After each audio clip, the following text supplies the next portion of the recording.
Pemerintah tak main-main mengenai kebijakan vaksinasi COVID-19. Hal ini karena virus corona membahayakan nyawa dan seluruh masyarakat diminta melakukan vaksinasi.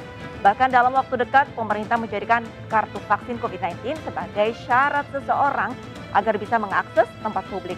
Bersama saya Lisadi, kita akan berbincang lebih jauh terkait mana kartu vaksinmu.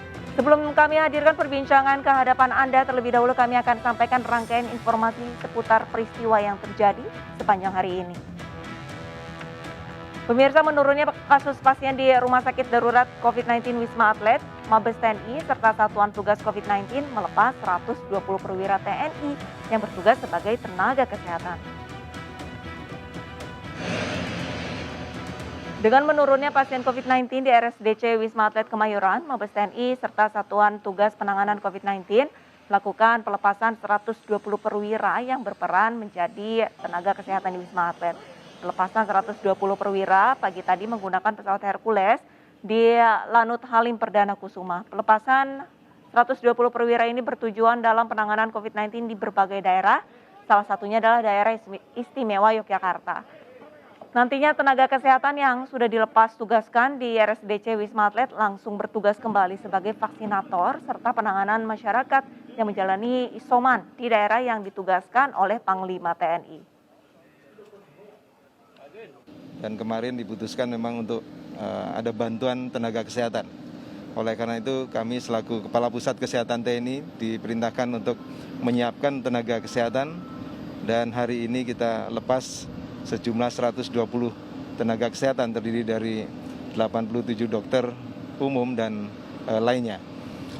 Ini saya kira sangat penting bagian dari bantuan TNI kepada penanganan pandemi COVID-19.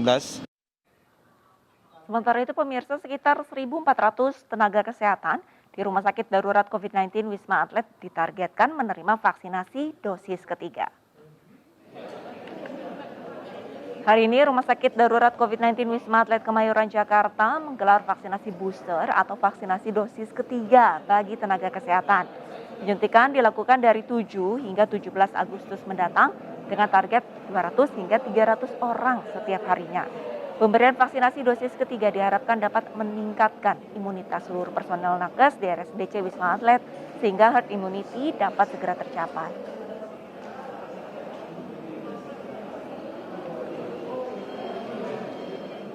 Perhimpunan Ahli Bedah Onkologi Indonesia menyelenggarakan vaksinasi COVID-19 perdana bagi pengidap kanker. Perhimpunan Ahli Bedah Onkologi Indonesia bekerja sama dengan Kodam Jaya menyelenggarakan kegiatan vaksinasi COVID-19 perdana bagi pasien kanker di Hall The Springs Club Gading Serpong, Tangerang, Banten. Sejak Minggu pagi, lebih dari 700 pasien disuntik vaksin. Sementara target 1.500 dosis vaksin dalam sehari. Ketua Perhimpunan Ahli Bedah Onkologi Indonesia, Dr. Walta Gautama menegaskan pasien kanker berhak menerima vaksinasi COVID-19. Mengingat angka kematian bagi pasien kanker yang terpapar COVID-19 mencapai 22%, lebih tinggi 6 kali lipat dibandingkan orang normal. Selain itu, berdasarkan penelitian dan literatur, pengidap kanker dinyatakan aman untuk menerima vaksinasi COVID-19. Pasien kanker diharapkan tidak lagi khawatir untuk divaksin COVID-19. Sementara vaksinasi gelombang selanjutnya akan dilakukan di daerah lain, salah satunya di DKI Jakarta.